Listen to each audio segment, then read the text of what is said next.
Hello friends, welcome back to my channel Sanvi की पाठशाला. Friends, today in this video we will see the question answer of the topic The Light Shining Out of Darkness by William Cowper. This topic is prescribed in BA English Literature Semester 2 Paper 3 Unit number 4. तो इससे पहले मैंने इस topic पे light shining out of darkness by William copper पे line by line इस poem का analysis बताया था, इसी चैनल पे है. आई होप वह वीडियो आपको समझ में आई होगी और पसंद भी आई होगी. Now in this video we will see this topics question answer जो सेमेस्टर एग्जाम में पूछे जाते हैं. तो चलिए without any delay let get start this video. So friends, आपसे क्वेश्चन पूछा जाएगा, सेम इसी पैटर्न में क्वेश्चन पूछे जाते हैं. क्रिटिकल एनालिसिस और critical appreciation of the light shining out of darkness और डिस्कस द थीम और central ideas of the light of shining out of darkness. तो इस प्रकार से आपको क्वेश्चन पूछे जाएंगे. तो वेरी फर्स्ट मैं सभी वीडियो में आपको बताती हूँ कि सबसे पहले जिस टॉपिक का जो राइटर है उसके बारे में थोड़ी आपको लिखनी है. तो इस पोएम का जो राइटर है वो है विलियम कॉपर. तो इनके बारे में एक स्टांजा में लिखेंगे, एक पैराग्राफ में लिखेंगे. तो लिखेंगे हम लोग William Cowper, time period 1731 to 1800. Friends, अगर आप टाइम पीरियड को मेंशन करते हैं तो एग्जामिनर पे अच्छा इंप्रेशन बनता है आपका लिखावट का. तो विलियम कॉपर, टाइम पीरियड लिखना है, was an English poet and Anglican hymn writer. जो विलियम कॉपर है फ्रेंड्स, वो इंग्लिश पोइट थे और एक हाइमन राइटर थे. मतलब अपने पोएम को प्रार्थना के रूप में लिखते थे, लिरिक के फॉर्म में लिखते थे. He was one of the popular poets of his time. Cowper changed the direction of the 18th century nature poetry by writing of everyday life and scene of English countryside.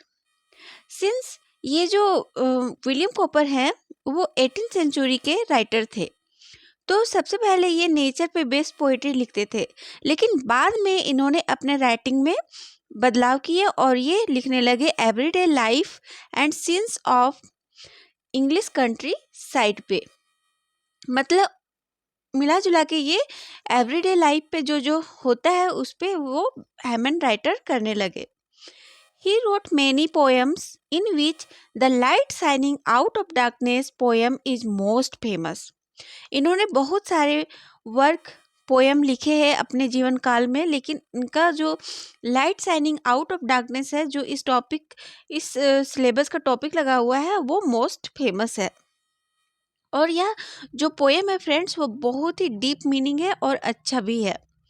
तो आप एक बार जरूर से इस poem को देखिएगा. Light shining out of darkness which is published in 1744 is a well-known hymn written by William Cowper. Light shining out of darkness जो 1744 ईस्वी में पब्लिश हुआ, वो एक हाइमन है, मतलब प्रार्थना है गॉड पे, जो विलियम कॉपर के द्वारा लिखा गया है. That depicts God as a powerful, sovereign and mysterious. जो बताता है यह पोएम कि गॉड के पावरफुल को, उनके सॉवर्जियंस एंड मिस्टीरियस जो वर्क वो करते हैं रहस्यमय तरीके से मनुष्य के लिए, तो उसके बारे में यह पोएम बताता है. This poem have 6 stanzas and each stanzas having 4 lines. और यह जो पोएम है उसमें 6 स्टांजा है टोटल, और सभी स्टांजा में 4 लाइन दिया हुआ है. This poem asserts that God control natural phenomena like storms and has unfathomable wisdom in his plans. और यह पोएम असर्ट्स करता है, दिखाता है कि कैसे गॉड है वो नेचुरल फेनोमेना को अपने कंट्रोल में रखते हैं और उनका जो प्लान होता है वो बहुत ही ज़्यादा खदान के जैसा गहराई जिसकी नहीं मापी जाती है, वो अनफेथेबल जैसा है। मतलब कोई भी मनुष्य उनके प्लान को मेजर नहीं कर सकता है, ऐसा गॉड का प्लान होता है। देन आपको नेक्स्ट पारा में लिखना है, in light shining out of darkness William copper told God carries out of his plans in a mysterious way, the speaker says. जो यह पोएम है फ्रेंड्स, उसमें विलियम कॉपर कहते हैं कि जो गॉड का जो प्लान होता है वो एक रहस्यमय तरीके से होता है, मनुष्य जाति को पता ही नहीं चलता और गॉड अपने रहस्यमय काम करते ही चले जाते हैं। Even though you may not understand what it does, और यहाँ तक कि ह्यूमन को पता नहीं चलता है कि वो आगे क्या करने वाले हैं, कुछ भी समझ में नहीं आता ह्यूमन को। He fashions and executes his designs for humanity with never failing skill, और वो ह्यूमैनिटी के लिए, ह्यूमन बीइंग के लिए कभी भी खत्म नहीं होने वाली स्किल उनके पास है, और वो अलग अलग टाइप से मिस्टीरियस वर्क कर रहे हैं ह्यूमन के लिए, जो ह्यूमन को पता भी नहीं चलता है।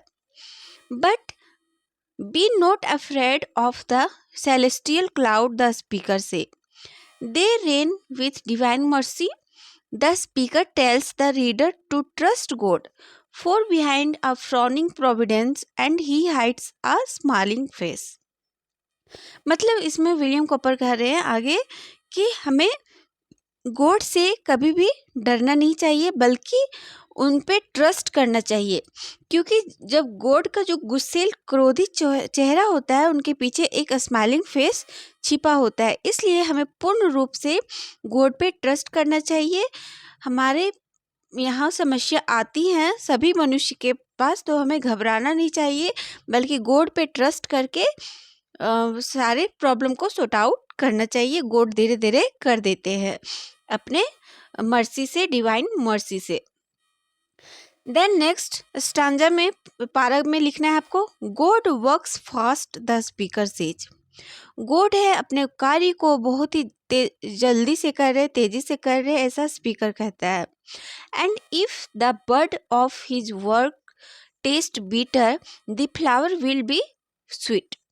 इस पोएम में एक लाइन है friends, the if the bud of his work taste bitter, the flower will be sweet. मतलब यहाँ पे विलियम कॉपर इस लाइन में बोल रहे हैं कि एक कली भले ही कड़वी लगती है टेस्ट में, लेकिन जब वो एक फ्लावर बन जाता है तो वो स्वाद लगता है, मीठा लगता है। मतलब जब मनुष्य जाति में प्रॉब्लम आती है तो अच्छी नहीं लगती है मनुष्य जाति को, लेकिन जब वो प्रॉब्लम रिजॉल्व हो जाता है गॉड के द्वारा तो वो अच्छी लगने लगती है। Those who lack faith in him, those who attempt to fathom in his mind, are certain to err, the speaker observes. Only God alone can interpret his way and he will make them plan. मतलब इसमें बोल रहे हैं speaker कि हमें God को कभी भी गलती नहीं करना चाहिए समझने के लिए कि गॉड कुछ नहीं कर सकते। इवन गॉड है वो सब चीज़ कर सकते हैं, वो सारे प्रॉब्लम को इंटरप्रेट करके मनुष्य को एक खुशहाल लाइफ देते हैं प्रॉब्लम के साथ साथ। फिर नेक्स्ट आपको लिखना है, द थीम और central ideas of the poem is that God's providence is like a guiding hand in history and in our lives, but that only God can reveal how this providence governs our lives and the world, and God's plan are pure and good and are part of his sovereign will.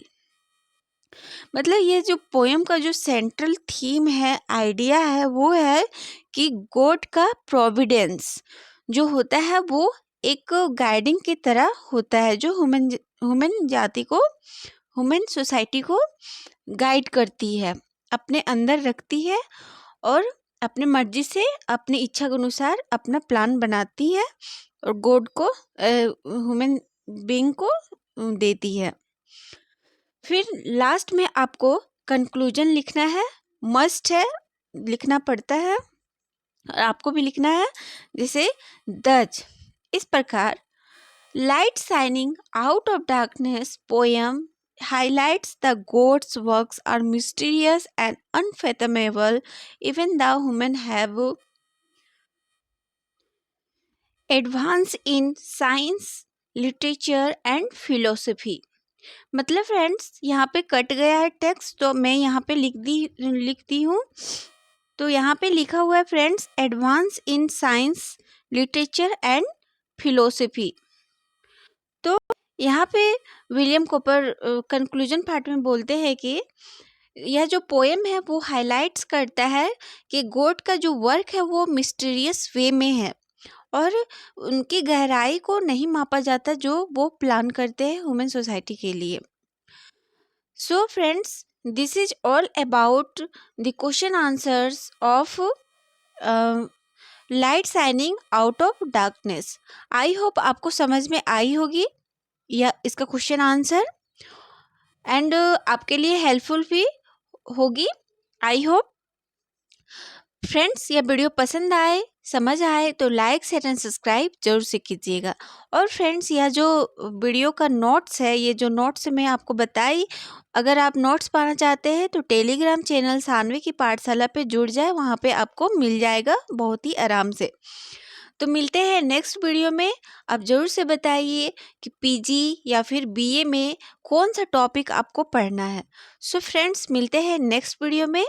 ज़रूर से बताइएगा comment section में कि कौन सा topic आपको पढ़ना है। So bye bye, take care, thank you.